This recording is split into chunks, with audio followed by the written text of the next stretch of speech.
Olá pessoal, vamos abordar hoje as tendências para o mercado de soja neste segundo semestre de 2024 e os cenários para 2025. E estamos vendo aí na tela, né, a projeção para o clima, confirmando uma transição para o fenômeno Laninha entre julho agora e setembro de 2024, com 85% de chances de persistir até janeiro do ano que vem. Esta laninha pode ser mais fraca do que se esperava até agora e, consequentemente, trazer menos prejuízos à safra da América do Sul. Uma laninha tradicional, né, traria risco de estiagem, como nós vemos no mapa, para a parte sul do Brasil, para a Argentina, Paraguai e Uruguai, outros dois grandes produtores de soja na América do Sul. E atraso de chuvas no Cerrado, com boas chuvas na região do Mato Piba. Até agora, esse mercado climático não apareceu para a safra dos Estados Unidos. Nesse gráfico, a gente vê a projeção de chuvas para as lavouras americanas até setembro deste ano e as áreas em condição de seca. Nós temos nas áreas vermelhas, então, alguma condição de seca, e isso representa apenas 7% da área plantada com soja nos Estados Unidos esse ano. A área é essa que cresceu 13,5%. Notem que o cinturão de produção de soja e milho, onde está no verde mais escuro, praticamente não há áreas de seca.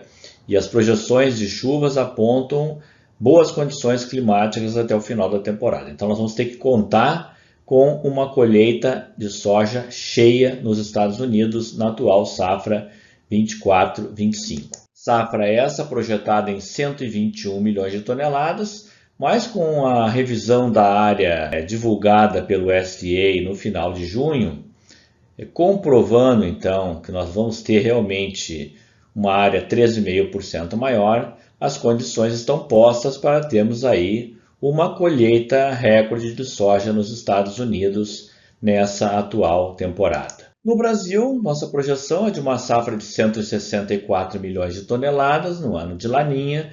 O Laninha tem histórico de trazer boas safras de soja no Brasil e nós estamos nos aproximando do cenário de colhermos uma safra recorde de soja no ano que vem. A safra desse ano foi prejudicada pelo El Niño, sofreu uma quebra, está marcada em vermelho, mas a última grande safra de soja, recorde, no Brasil foi em um ano de laninha. O histórico é de boas safras em anos de laninha, pois a produtividade nas principais regiões do país acaba compensando algum problema de seca mais ao sul da região. Na Argentina, a situação é a mesma. A laninha traz riscos severos para a soja. Foram 3 laninhas antes do El Niño, né? Nos 2 deles nós tivemos boas safras na Argentina.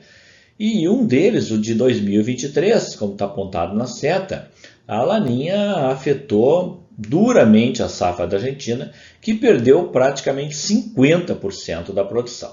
Isso em algum momento vai ser precificado no mercado futuro se houver risco para as safras da América do Sul. A projeção é de uma safra de 55 milhões de toneladas em 2024, 2025 na Argentina. Na América do Sul, então, com aumento de área em quase todos os países da região e estabilidade da área plantada no Brasil, a projeção é de uma colheita de soja recorde em 2024 e 2025, renovando o recorde deste ano, estimado em 236 milhões de toneladas.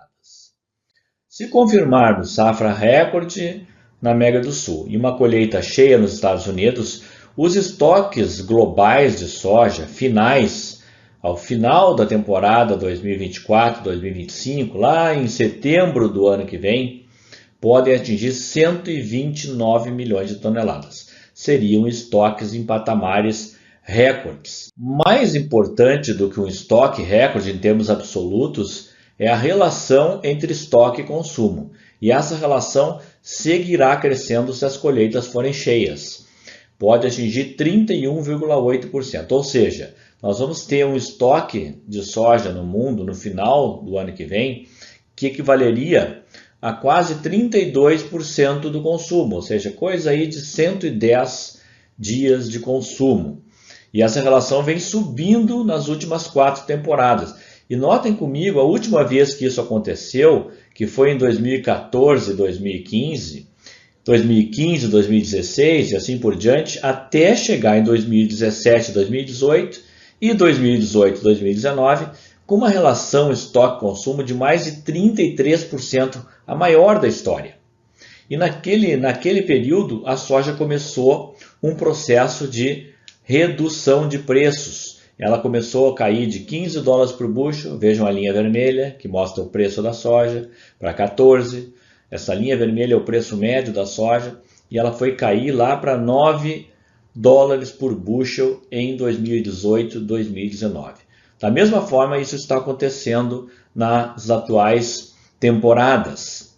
A soja foi a 16 dólares por bushel, caiu para 15 há 3 anos atrás, para 14, para 12 no início desse ano e agora já se direciona ao patamar de 11 dólares por bushel. Dólar, um comentário importante. Todo mundo tem a visão, né, de que o dólar em alta acaba sendo repassado ao preço da soja integralmente, já que a soja é uma commodity clássica.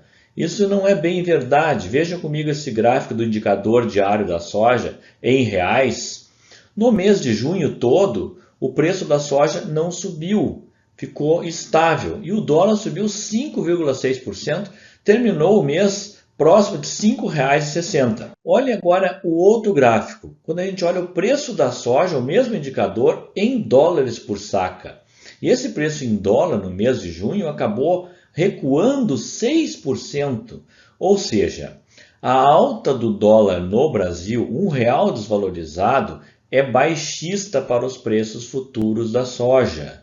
O fato é que a leitura que o mercado internacional faz é que o produtor brasileiro precisa de menos dólares para vender a soja ao mesmo preço em reais. Então, o dólar em alta não foi incorporado ao preço da soja e, por outro lado, foi sim incorporado parcialmente aos preços dos insumos, e os insumos voltaram a subir de preço ao longo do mês de junho. Então aí se apresentou duas faces da alta do dólar, uma delas não foi atrativa para os produtores. A Bolsa de Chicago começa o mês de julho com as cotações do segundo semestre se aproximando de 11 dólares por bushel e para 2025 na faixa próxima também dos 11 dólares por bushel. Esta linha vermelha é a média histórica dos últimos 10 anos, estamos bem próximo da linha histórica, mas já com vários contratos aí abaixo dos 11 dólares por bushel. Patamares mais baixos de preço podem acontecer. A única coisa que pode evitar, o único fator que pode evitar uma baixa ainda mais acentuada é o fato de que o custo de produção de soja no mundo ele subiu para outro patamar depois da pandemia. Todos os países têm custos mais altos de soja hoje em dólares, em termos reais. Então, provavelmente a pressão de baixa ela vai encontrar um piso mais alto do que aconteceu naquele ano de 18 e 19 e a soja não cair até 8 a 9 dólares por bushel. Mas a tendência baixista persiste e novas quedas de preços poderão ser vistas à medida que a gente tenha confirmação de safras grandes na América do Norte, Estados Unidos, e depois na América do Sul. Olhando os prêmios estão negativos para o primeiro semestre do ano que vem, estão positivos agora até o fim do ano, então a soja ainda se mantém firme até o final de 2024, ainda com viés de alta, até porque o dólar também está subindo e não deixa o preço no mercado interno ceder, mas os prêmios estão negativos de janeiro até julho do ano que vem. E esses prêmios vão ser então descontados, né? É um deságio em relação ao preço futuro e vão acabar influenciando e gerando uma pressão de baixa na soja no Brasil no primeiro semestre do ano que vem. Vamos ver isso, por exemplo, no caso do sul, oeste do Paraná. A soja subiria até o final desse ano e depois sofreria uma grande queda ali a partir de janeiro do ano que vem, chegando à cotação de hoje, início de julho, o equivalente aí a R$ 126 a saca, caindo mais de R$ 10 em função dos prêmios negativos. Se a gente olhar o preço olhar o preço e a relação de troca disso, né, o ponto aonde o custo é coberto no caso da soja, a gente vê que precisará para o ano que vem no caso do sul do Brasil, 47 sacas de soja para cobrir todo o custo operacional efetivo. Ou seja, esse é o chamado break-even, ponto de equilíbrio. É o valor, a quantidade de sacas que cobre todo o custo. Então, um produtor, por exemplo, que colha 65 sacas por hectare, vai ter um custo total de 48 sacas, sobraria para ele aí 15, 16, 17 sacas por hectare. É um break-even bastante elevado, que veio subindo nesses últimos 3 anos, depois de ter ficado bastante baixo durante a pandemia, com as cotações da soja lá em níveis bastante elevados. Olhando a cotação no médio norte do Paraná, Sorriso aqui é o exemplo do gráfico, a mesma coisa, né? A soja subiria então até o final deste ano e depois cairia com força aí nos primeiros meses do ano que vem, sob efeito dos prêmios negativos. Olhando o break-even no caso do Mato Grosso, né? Médio Norte Mato Grosso, necessário no ano que vem, aos valores de hoje, aos preços de hoje, 52 sacas de soja para cobrir o custo operacional efetivo. Né? Um valor bastante alto e que vai exigir bastante empenho em termos de tecnologia, de produtividade, para manter alguma rentabilidade positiva nas lavouras. Como que pode fechar um ciclo de baixa de soja no mundo, né? Então aqui a gente vê o ciclo das commodities, né? Um ciclo que dura 2 a 3 anos. Nós estamos agora no momento da oferta acima da demanda, depois ampliação de estoques, aí os preços estão caindo, como estão caindo agora, as margens de lucro dos produtores vão encolhendo nos Estados Unidos, no Brasil, na Argentina, aí começa um movimento de reduzir a área plantada, esse movimento vai começar pelos Estados Unidos na próxima safra 2025-2026, aí a oferta vai caindo novamente, os estoques vão reduzindo e os preços voltam a subir. O que pode quebrar um ciclo? Uma pandemia, como quebrou, os custos subiram de produção, uma guerra, os preços dos fertilizantes subiram, os custos subiram, os preços das commodities também subiram, o clima, quebras de safra podem quebrar ciclos de baixas de preços, reduzindo a oferta, reduzindo os estoques e voltando a gerar um viés de alta nos preços. O ciclo pode ser quebrado. Se o ciclo não for quebrado, a tendência é baixista para os preços da soja na temporada 2024-2025. Ficamos por aqui e nos vemos numa próxima oportunidade.